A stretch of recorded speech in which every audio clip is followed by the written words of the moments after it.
Assalamualaikum warahmatullahi wabarakatuh.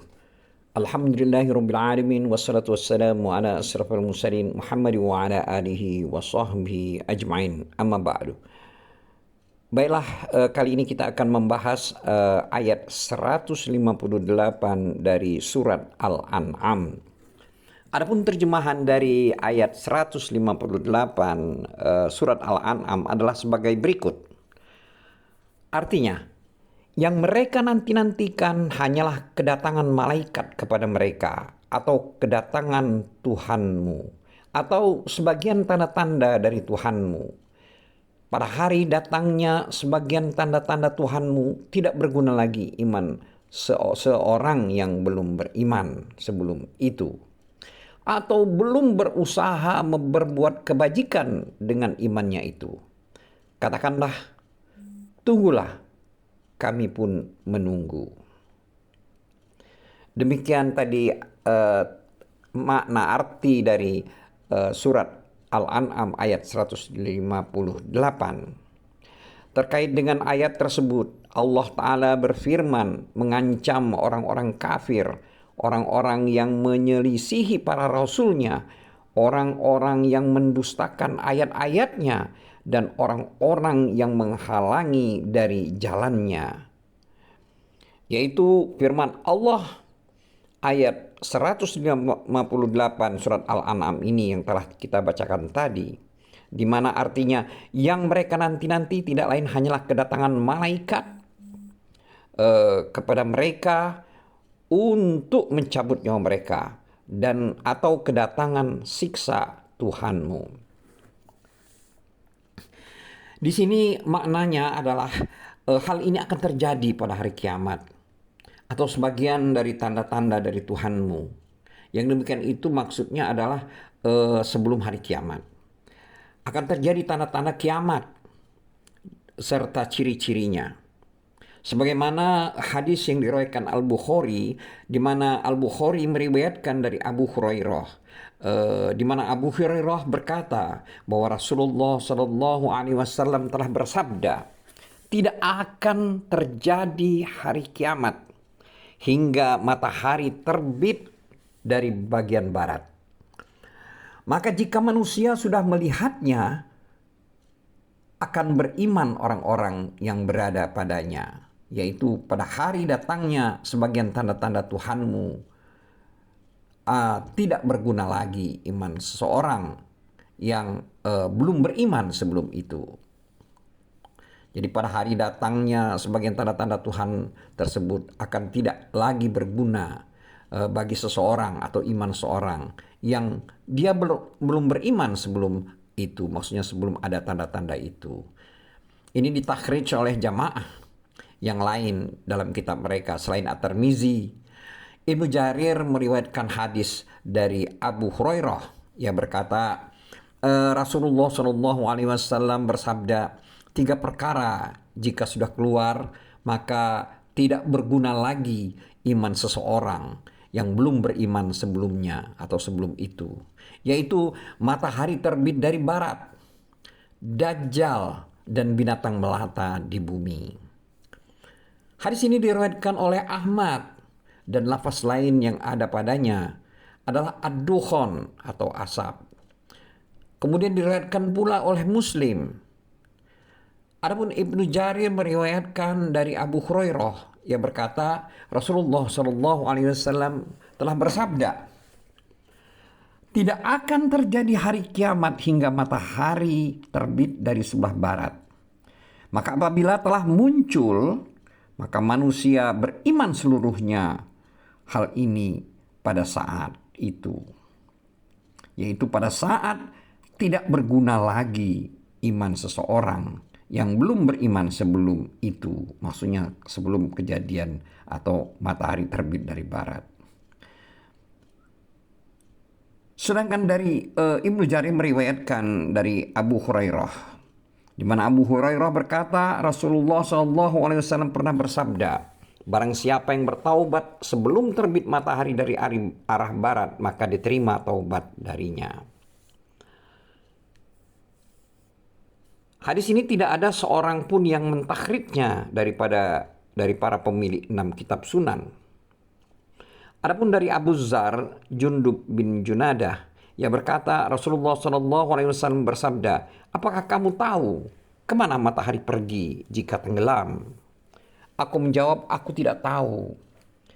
Beliau bersabda, sesungguhnya dia akan berakhir di bawah arasy, lalu tersungkur sujud, kemudian bangkit, hingga dikatakan kepadanya, kembalilah.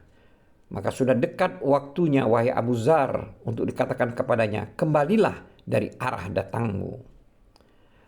Pada saat itu tidak berguna lagi iman seseorang yang belum beriman sebelum itu.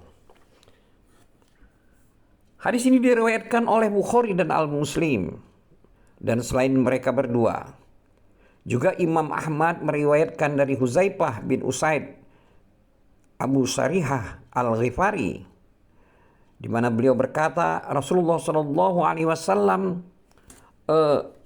mengawasi kami dari kamar. Sementara kami sedang berbincang-bincang tentang kiamat. Maka beliau bersabda, tidak akan terjadi kiamat hingga kalian sudah melihat 10 tanda, yaitu matahari terbit dari barat, asap, binatang melata, keluarnya Ya'jud dan Ma'jud, keluarnya Isa bin Maryam, Dajjal, dan terjadi 3 pembenaman bumi. Ada 3 pembenaman bumi, yaitu di sebelah timur, barat, dan di semenanjung Arab. Serta api yang keluar dari Kar Adan dan akan membawa atau mengumpulkan manusia dan akan tinggal bermalam bersama mereka dimanapun mereka bermalam, dan akan tidur siang bersama mereka dimanapun mereka tidur siang. Hadis ini diriwayatkan oleh Muslim, Ahlus Sunan yang 4, dan At-Tirmizi. Mereka berkata, Tirmizi berkata, hadis hasan sahih. Dari Safwan bin Asal, dia berkata, aku mendengar Rasulullah SAW bersabda, sesungguhnya Allah telah membuka pintu dari arah barat selama 70 tahun.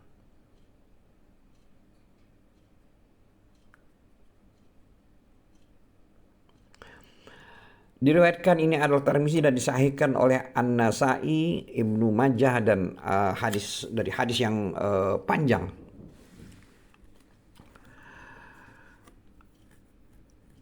Selanjutnya Imam Ahmad meriwayatkan dari Abu Zur'ah bin Amr bin Jarir. Beliau berkata, 3 orang dari kaum muslimin duduk menemui Marwan di Madinah. Maka mereka mendengarkannya sedang memberitahukan tentang tanda-tanda hari kiamat. Bahwa awalnya adalah keluarnya Dajjal. Maka 3 orang itu kemudian menemui Abdullah bin Amr. Lalu mereka memberitahukannya dengan apa yang telah diberitahukan kepada mereka dari Marwan tentang tanda-tanda kiamat. Maka dia berkata, maksudnya di sini Abdullah bin Amr berkata, Marwan tidak mengatakan apapun. Sungguh aku telah hafal dari Rasulullah SAW. Beliau bersabda, sesungguhnya tanda kiamat pertama adalah terbitnya matahari dari sebelah barat dan keluarnya binatang melata pada waktu duha.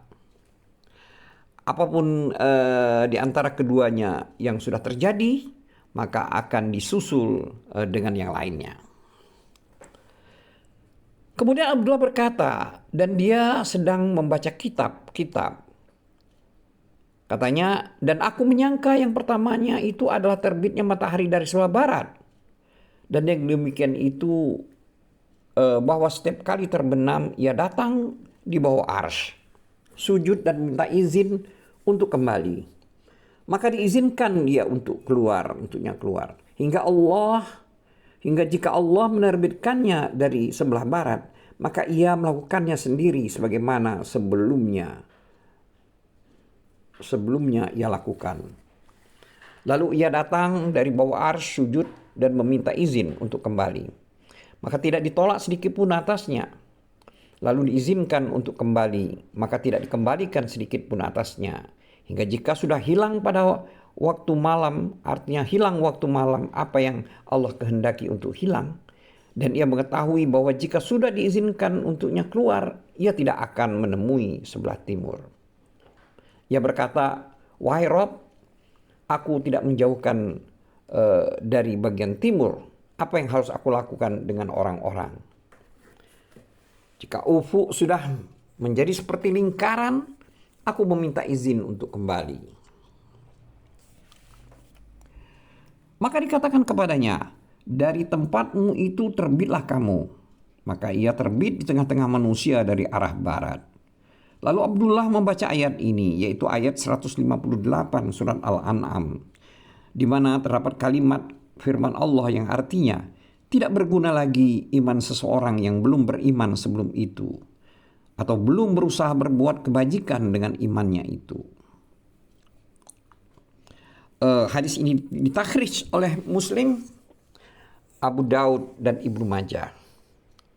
Adapun Imam Ahmad meriwayatkan dari Ibnu As-Sa'di bahwa Rasulullah SAW telah bersabda, hijrah tidak akan terputus selama musuh masih diperangi. Maka Muawiyah, Abdurrahman bin Auf, Abdullah bin Amr bin Ash berkata, sesungguhnya Nabi SAW bersabda, sesungguhnya hijrah ada dua perkara. Salah satunya adalah hijrah dari kejelekan, dan yang lainnya adalah hijrah menuju Allah dan Rasul-Nya. Dan tidak akan terputus selama taubat masih diterima. Dan senantiasa taubat masih diterima hingga matahari terbit dari sebelah barat. Jika sudah terbit, maka setiap hari ditutup dengan apa yang ada padanya. Dan manusia berhenti untuk beramal. Hadis ini hasan sanadnya. Dan salah seorang dari ulama 6 kitab sunan tidak mentakhrijnya. Selanjutnya kalimat pada firman Allah pada ayat 158 surat Al-An'am, yaitu yang artinya tidak berguna bagi iman seseorang yang belum beriman sebelum itu. Itu maksud dari kalimat pada ayat ini adalah artinya jika orang kafir menumbuhkan keimanannya pada saat itu, maka tidak akan diterima darinya. Adapun orang yang sudah beriman sebelum itu, maksudnya sebelum kejadian itu, yaitu matahari terbit dari sebelah barat, maka jika ia memperbaiki pada amalannya, maka ia dapat mendapatkan kebaikan yang besar. Dan jika dia orang yang mencampur amalannya lalu melakukan taubat pada saat itu, yaitu pada saat kejadian itu matahari terbit sebelah barat, maka taubatnya itu tidak akan diterima. Sebagaimana yang ditunjukkan oleh hadis-hadis yang sudah disebutkan. Dan pada ungkapan ini maksud daripada firman Allah Ta'ala pada surat 198 dari surat dari Al-An'am, yaitu pada kalimat atau belum berusaha berbuat kebajikan dengan imannya itu. Di sini maksud dari kalimat ini adalah artinya tidak akan diterima dari usahanya, dari amal salehnya, jika tidak pernah mengamalkannya sebelumnya, maksudnya sebelum terjadinya matahari terbit sebelah barat. Selanjutnya Allah berfirman dalam kalimat pada ayat 158 surat Al-An'am ini, yaitu pada kalimat katakanlah, tunggulah kami pun menunggu. Ini maksud daripada kalimat pada ayat 154 surat Al-An'am ini adalah ancaman keras untuk orang kafir dan orang yang menunda-nunda keimanan dan menunda-nunda taubatnya hingga waktu yang sudah tidak bermanfaat lagi. Hukum ini terjadi pada saat matahari terbit dari sebelah barat. Karena sudah dekatnya waktu kiamat dan sudah tampak tanda-tandanya. Seperti firman Allah dalam surat Muhammad ayat 18 yang artinya, maka apalagi yang mereka tunggu-tunggu selain hari kiamat yang akan datang kepada mereka secara tiba-tiba, karena tanda-tandanya sungguh telah datang. Maka apa gunanya bagi mereka kesadaran mereka itu apabila hari kiamat itu sudah datang? Itu adalah surat Muhammad ayat 18. Juga pada surat Al-Mu'min ayat 84 dan 85. Yaitu yang artinya, maka ketika mereka melihat azab kami, mereka berkata, kami hanya beriman kepada Allah saja, dan kami ingkar kepada sembahan-sembahan yang telah kami persekutukan dengan Allah. Maka iman mereka ketika mereka telah melihat azab kami, itu tidak berguna lagi bagi mereka. Itulah ketentuan Allah yang telah berlaku terhadap hamba-hambanya. Dan ketika itu rugilah orang-orang kafir. Demikianlah antara lain makna atau terjemahan dari surat Al-An'am ayat 158 mengacu kepada tafsir Ibnu Katsir. Semoga bermanfaat. Wabillahi taufik wal hidayah. Assalamualaikum warahmatullahi wabarakatuh.